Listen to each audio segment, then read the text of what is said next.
नमस्कार, एक बार फिर से आप सभी लोगों का स्वागत है आज के इस लाइव सेशन में। और आज का जो सेशन है वो स्पेशली हमने रखा हुआ है कि कंसिस्टेंसी का जो हमारे बिजनेस पर क्या असर है, क्या इसका इम्पैक्ट हमारे बिजनेस पर होने वाला है। तो उसके लिए मैं एक चीज बता दूं कि सफल होने के लिए कंसिस्टेंसी बहुत जरूरी है, वो किसी भी चीज की हो।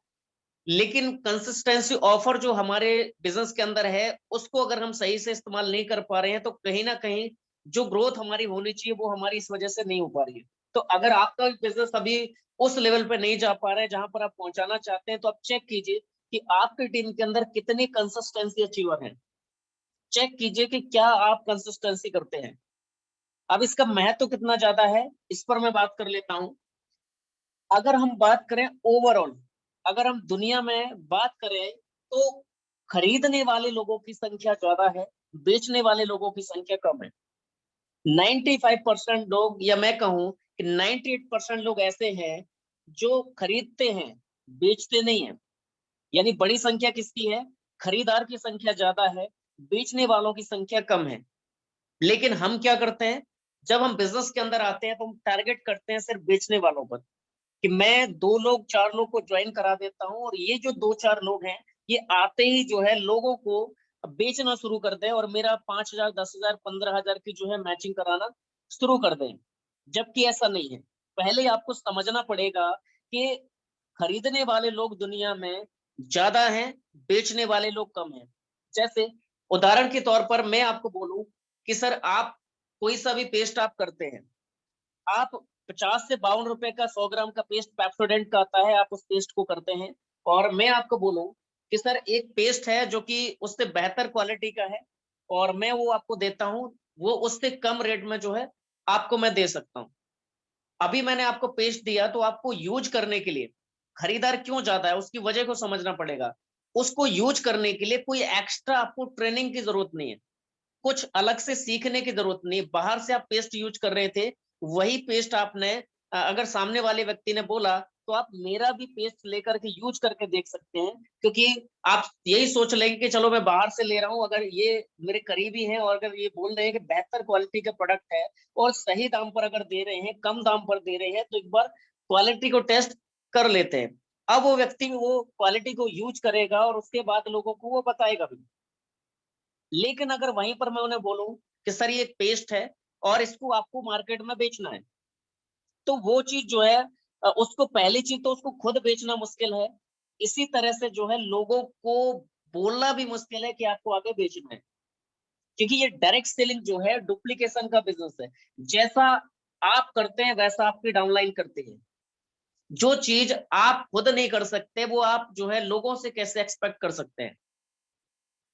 तो आपको समझना पड़ेगा कि 98% लोग जो है वो खरीदार हैं इस दुनिया में, सिर्फ 2% लोग हैं जो बेचते हैं। तो आपको टारगेट कहाँ करना है? आपको टारगेट करना है खरीदार पर।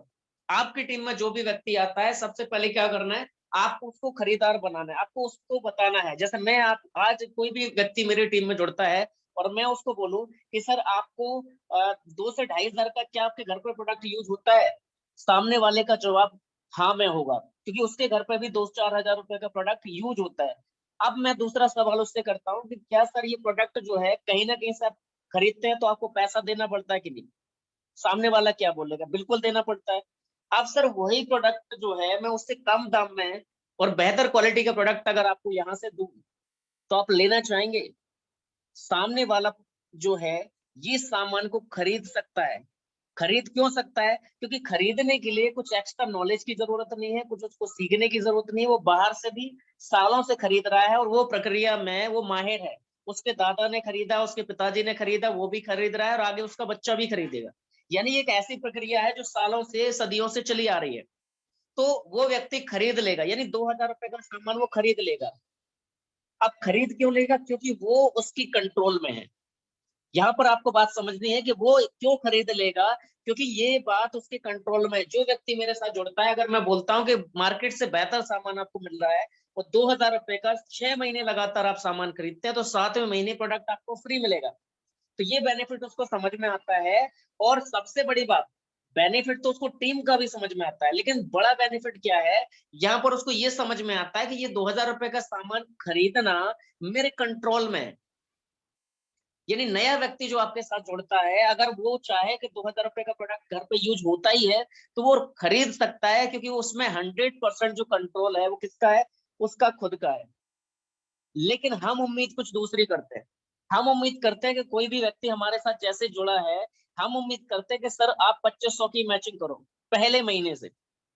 होता क्या है, 2500 की मैचिंग करने का आपके अंदर भी क्षमता नहीं है, और वही आपके लिए भी मुश्किल है, तो आपकी टीम के अंदर जो व्यक्ति आ रहा है उसके लिए भी मुश्किल है। बेचना आपके लिए भी मुश्किल था, बेचना उसके लिए भी मुश्किल है, और वो सभी के लिए है। क्योंकि बेचना एक कला है, और वो कला सीखनी पड़ती है। लेकिन खरीदना कोई कला नहीं है। खरीदना जो है आपके अंदर ऑलरेडी वो कला है आपके अंदर। वो जो आदतें हैं वो आपके अंदर हैं कि खरीदने के लिए कुछ अलग से आपको एक्सपीरियंस की जरूरत नहीं है, कुछ भी आपको अलग से ट्रेनिंग लेने की जरूरत नहीं, कोई एक्स्ट्रा स्किल्स की जरूरत नहीं है। इसलिए खरीदना आसान है, बेचना मुश्किल है। लेकिन वही मुश्किल काम हम नए लोगों को जब थोप देते हैं, तो वो लोग बिजनेस में नहीं टिक पाते, और वो सर्वाइव नहीं करते, और वो चले जाते हैं। अब आप बोलेंगे कि सर पे आउट तो जो है मैचिंग से ही आता है, तो हम उसके लिए तो हमें बोलना पड़ेगा। तो मैं एक चीज आपको बता देता हूँ। मान लीजिए आपने सबसे पहले तो आपको क्या करना है, अगर आपको बात समझ में आ गई कि खरीदार ज्यादा है और बेचने वाले कम है, तो सबसे पहले आपको फोकस करना पड़ेगा खरीदने पे। लेकिन क्या आप खुद एक खरीदार हैं? क्या आप खुद प्रोडक्ट खरीदते हैं? क्या कंसिस्टेंसी को जो है आप समझ पाए हैं? तो पहले क्या करना पड़ेगा, जो जैसे आपने बोला कि सर अभी अगर लोगों को नहीं बताएंगे तो आगे जो है टर्नओवर कैसे बढ़ेगा, बड़ा पे आउट कैसे आएगा। तो मैं आपको बता देता हूँ। बड़ा पे आउट आएगा, सबसे पहले आपको एक अच्छा खरीदार बनना पड़ेगा, आपको एक अच्छा यूजर बनना पड़ेगा, आपको एक अच्छा कंसिस्टेंसी ऑफर अचीवर आप खुद बनेंगे, तो लोगों को बताएंगे। अभी मान लीजिए आप 2000 रुपए का सामान खरीदते हैं, एवरेज अगर मैं बात करूं तो लगभग 500 से 700 बिजनेस वॉल्यूम इसमें आपको मिलते हैं। ठीक है।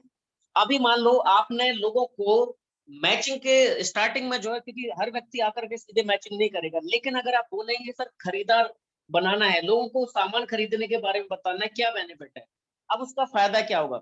जैसे ही आपके लेफ्ट में और आपके राइट में दो दो चार चार लोग आपकी टीम में आते हैं, मैं मान लेता हूँ कि 5 लोग आपके लेफ्ट में आ गए, 5 लोग आपके राइट में आ गए। अगर ये 500 बिजनेस वॉल्यूम का भी सामान लेते हैं, यानी इसमें उन्होंने मैचिंग नहीं की है, एक भी व्यक्ति ने मैचिंग नहीं की है, लेकिन उन्होंने अपने घर का सामान खरीद करके 2000 रुपए तक का सामान जब खरीदा, तो ये आपका ऑटोमेटिकली आपकी जो है 2500 बिजनेस वॉल्यूम से ज्यादा की मैचिंग हो गई।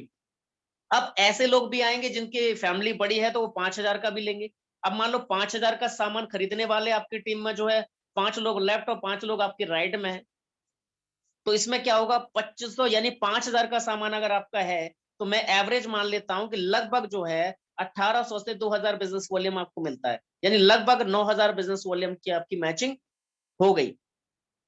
और यही चीज आपकी टीमों में डुप्लीकेट होगी।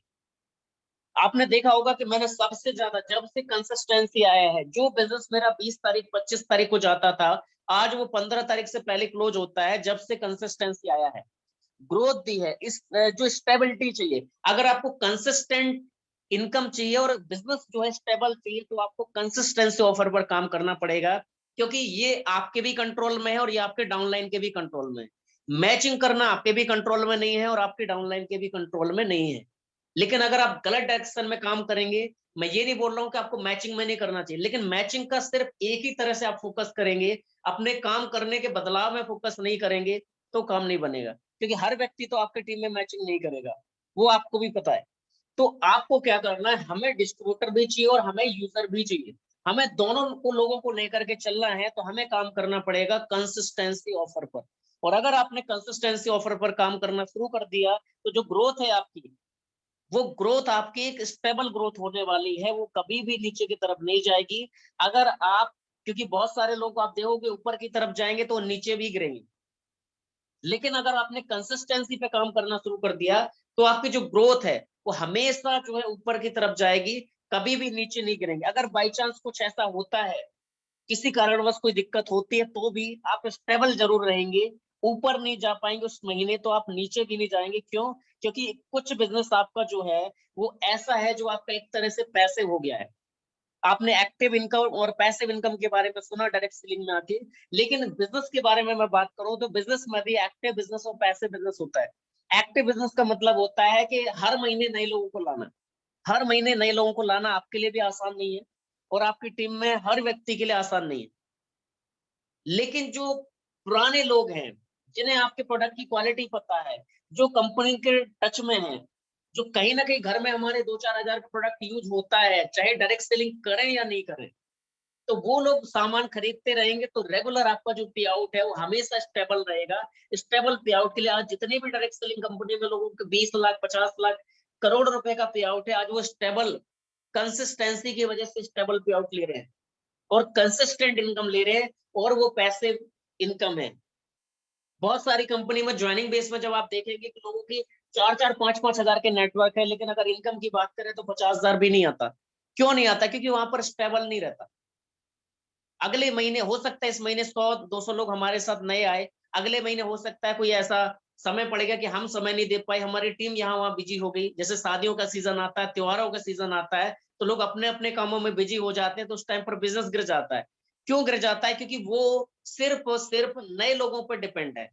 लेकिन जब भी आपने देखा होगा कि शादियाँ आती हैं और त्योहार आते हैं, तो ऐसे मौके पर उन कंपनीज़ के बिज़नेस बढ़ जाते हैं, उन लीडर्स के बिज़नेस बढ़ जाते हैं, जो ऐसे कंपनी में काम करते हैं, जिसमें ऐसे प्रोडक्ट हैं, जो आदमी नए लोगों को जोड़े या नहीं जोड़े, लेकिन खुद वो सामान ज़रूर खरीदेगा, तो उनका पे आउट हमेशा स्टेबल रहता है, उल्टा बढ़ता है। तो ये चीज़ आपको समझनी पड़ेगी और अगर ये चीज़ आपको समझ में आ गई, क्योंकि कंसिस्टेंसी जो आपको दे सकती है वो न्यू जॉइनिंग जो है कितना भी आप फ़ोकस करेंगे, लेकिन जब तक आप कुछ आपके जो खुद के लोग हैं, जो प्रोडक्ट को यूज़ करते हैं, जिन्होंने क्वालिटी को टेस्ट किया है, अगर उन लोगों को आप कंसिस्टेंसी में कन्वर्ट नहीं करेंगे, अगर आप 500-400 बीबी का सामान खरीदते हैं, 300 बीबी का सामान खरीदते हैं जो भी आप जितना भी सामान खरीदते हैं, मैं मान लेता हूँ 1500-1600 का खरीदते हैं, वही अगर 200-400 रुपए एक्स्ट्रा सामान खरीद करके 2000 में कन्वर्ट कर देते हैं। मैं ये नहीं कह रहा हूँ कि आप 5000 का खरीदें। लेकिन 2000 का सामान ऐसा है कि अगर आप हस्बैंड वाइफ और बच्चे हैं अगर आपके घर में, मैं कह रहा हूँ अगर हस्बैंड वाइफ भी है तो 2000 का सामान जो है आराम से आपके घर पर यूज होता है। इसमें अगर एक सप्लीमेंट डाल दिया जाए जो कि जरूरी है, क्योंकि अगर हम लोग सप्लीमेंट नहीं लेंगे तो लोगों को आप कैसे बता पाएंगे? आपके घर पे कोई व्यक्ति आ रहा है और आप कोई भी सप्लीमेंट नहीं ले रहे हैं, तो आप सामने वाले को कैसे बोल सकते हैं कि ये सप्लीमेंट जो आपको लेना चाहिए? पहले आपको लेना है।